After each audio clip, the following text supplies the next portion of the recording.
બીજી બાજુ કેન્દ્રીય ગૃહમંત્રી અમિત શાહ ગુજરાતના પ્રવાસે છે। સાણંદ, આણંદ અને અમદાવાદના કાર્યક્રમમાં તેઓ હાજરી આપશે। રાજ્યપાલ આચાર્ય દેવવ્રત પણ ઉપસ્થિત રહેશે। તો સાણંદમાં વિકસિત ભારત સંકલ્પ યાત્રાનું આયોજન કરાયું છે। તો સરદાર પટેલ યુનિવર્સિટીનો 66મો પદવીદાન સમારંભ યોજાશે, જેમાં તેઓ હાજર રહેવાના છે। તો બીજી બાજુ ટાગોર હોલમાં મહારાષ્ટ્ર સમાજ અમદાવાદના શતાબ્દી મહોત્સવનું આયોજન કરશે। તો ફોરમ, કન્વેન્શન સેન્ટર તથા એડવાન્સમેન્ટ ઇન એન્ડક્યુલોજી સંમેલનમાં પણ તેઓ હાજરી આપી રહ્યા છે।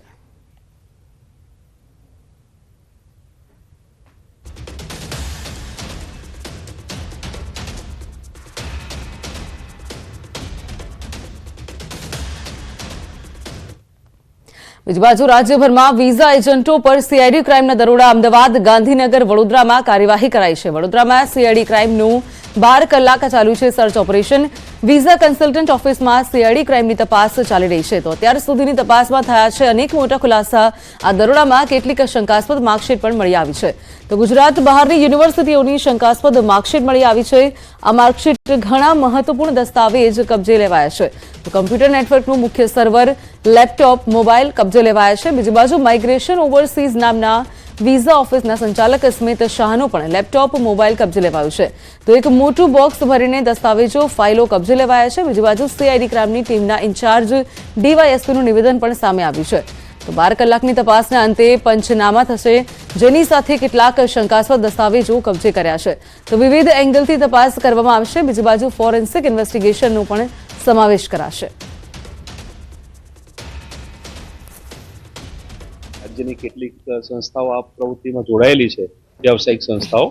તો આજે એમાં રાજ્યવ્યાપી રેડો કરવામાં આવેલી છે અને વડોદરા ખાતે 3 પીઆઈની ટીમે રેડ કરેલી છે અને 12 અધિકારી કર્મચારીનો સ્ટાફ હતો અને શંકાસ્પદ જે દસ્તાવેજો અમને મળ્યા છે એ અમે કબજે લીધા છે 12 કલાકના પંચનામાના અંતે। આ તરફ મહત્વપૂર્ણ સમાચાર મહેસાણાથી। મહેસાણામાં કુટુંબ નિયોજન ઓપરેશન કૌભાંડ અંગે ખુલાસા થયા છે। ખોટા આંકડા આપનાર 16 હેલ્થ વર્કરનો ખુલાસો થયો છે। નોટિસના જવાબમાં ભૂલથી આંકડા આપ્યા છે તેવું હેલ્થ વર્કરો જણાવ્યું છે।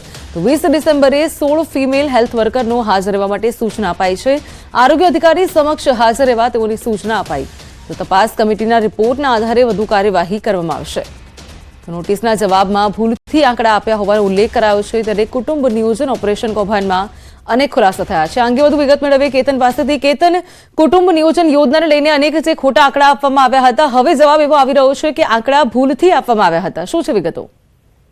ચોક્કસથી દાનને જણાવી દઉં કે મહેસાણા શહેરમાં થોડા દિવસ પહેલા જ કુટુંબ નિયોજનના ઓપરેશનના આંકડામાં જે મિસમેચ હોય છે તે જોવા મળી હતી। તેને લઈ જે આરોગ્ય અધિકારી હોય છે તેમના દ્વારા હેલ્થ વર્કરોને ખુલાસો માટે નોટિસ પણ આપવામાં આવી છે। ત્યારે અધિકારીઓએ જે નોટિસ આપવામાં આવી હતી તેના જવાબ જે હેલ્થ વર્કર હોય છે તેમના દ્વારા આપવામાં આવે છે। તેમના દ્વારા ખુલાસો આપવામાં આવ્યો છે કે જે આંકડા હોય છે તે ભૂલમાંથી આપ્યા હોય તેવું હાલ તેમના દ્વારા ખુલાસો આપવામાં આવ્યો છે। ત્યારે 20 ડિસેમ્બરે 16 હેલ્થ જે વર્કર બહેનો હોય છે તેમને હાજર રહેવા સૂચના આપવામાં આવી છે।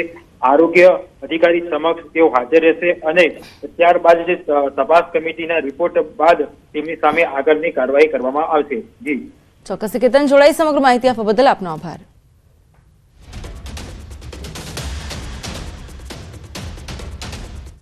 તો આ તરફ 2024 લોકસભાની ચૂંટણી માટે કોંગ્રેસની તૈયારી થઈ રહી છે। આજે દિલ્હીમાં ગુજરાત કોંગ્રેસની મેરેથોન બેઠક યોજાવા જઈ રહી છે। ગુજરાત કોંગ્રેસના દિગ્ગજ નેતાઓ હાજર રહેશે। મુકુલ વાસનિકની આગેવાનીમાં આ બેઠક મળવા જઈ રહી છે। તો 2024ની ચૂંટણી પક્ષના રાજકીય કાર્યક્રમો નક્કી કરાશે। ભારત જોડો યાત્રાના બીજા તબક્કાની પણ ચર્ચા કરાશે। તો યાત્રાની ગુજરાતથી શરૂઆત થાય તેવી ગુજરાતના નેતાઓની ઈચ્છા છે।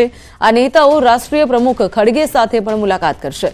તો દિલ્હી કોંગ્રેસ મુખ્યાલયમાં મળનારી આ બેઠકમાં કોંગ્રેસના 15 પૂર્વ સીએલપી, પ્રદેશ કોંગ્રેસ કમિટીના સભ્યો સહિત હાલના તમામ કોંગ્રેસ નેતાઓ પણ હાજર રહેશે। જેમાં શક્તિસિંહ ગોહિલ, અમિત ચાવડા, અર્જુન મોઢવાડિયા પણ ઉપસ્થિત રહેશે। તો બાદમાં નેતાઓ રાષ્ટ્રીય પ્રમુખ ખડગે સાથે પણ મુલાકાત કરશે।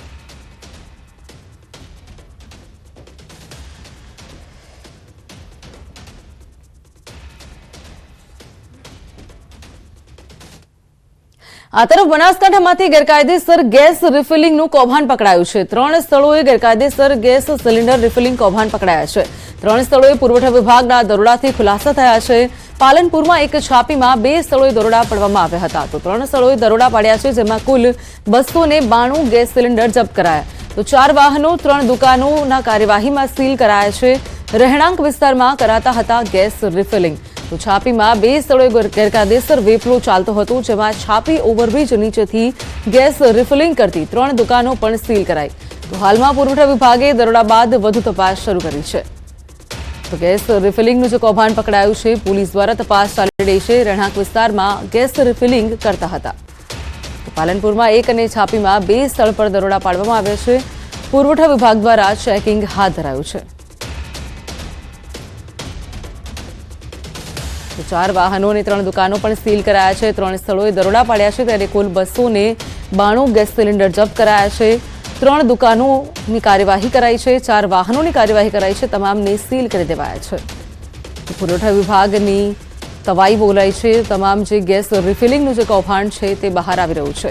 અને આ અંગે વધુ વિગત મેળવીશું કિશોર પાસેથી. કિશોર, બનાસકાંઠામાં ગેરકાયદેસર જે ગેસ રિફિલિંગનું કૌભાંડ બહાર આવ્યું છે, પુરવઠા વિભાગે અમુક જગ્યાએ ગેસ સિલિન્ડર જપ્ત કરાયા છે, દરોડા પણ પાડ્યા છે, વિગત શું છે?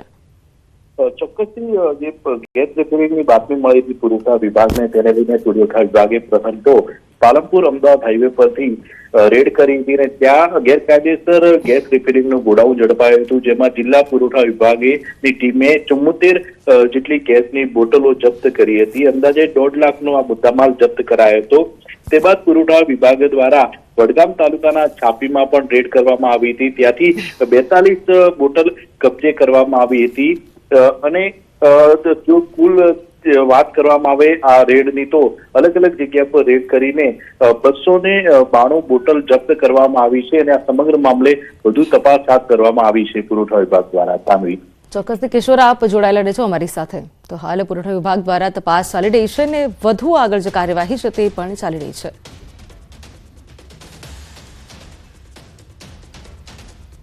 તો બીજી બાજુ બનાસકાંઠામાં જ ગુમ થયેલી બાળકીનો મૃતદેહ મળી આવ્યો છે. પાલનપુર માનસરોવર ફાટક નજીકથી મૃતદેહ મળી આવ્યો છે. 2 વર્ષીય બાળકી કે જે સાંજે 6 વાગ્યાથી ગુમ થઈ હતી. પ્રકાશનગરમાં રહેતી આ બાળકી સાંજથી ગુમ હતી. તો ઘટનાની જાણ થતાં પાલનપુર પોલીસે કાર્યવાહી હાથ ધરી છે. તો પાલનપુર પશ્ચિમ પોલીસની ટીમ ઘટના સ્થળે પહોંચી આવી છે. તો પ્રકાશનગરમાં રહેતી બાળકી સાંજથી ગુમ હતી, જે બાદ તેનો મૃતદેહ મળી આવ્યો છે. મહત્વપૂર્ણ સમાચાર, પાલનપુર માનસરોવર ફાટક નજીક તેનો મૃતદેહ મળી આવ્યો છે. તો 2 વર્ષીય બાળકીનો માનસરોવર નજીક મૃતદેહ મળી આવ્યો છે. તો આ અંગે વધુ વિગત મેળવીએ કિશોર પાસેથી. કિશોર, બાળકી 6 વાગે ગુમ થઈ હતી ને હવે તેનો મૃતદેહ મળી આવ્યો છે. 2 વર્ષની બાળકી છે. ઘટનામાં વિગત શું આવી રહી છે સામે?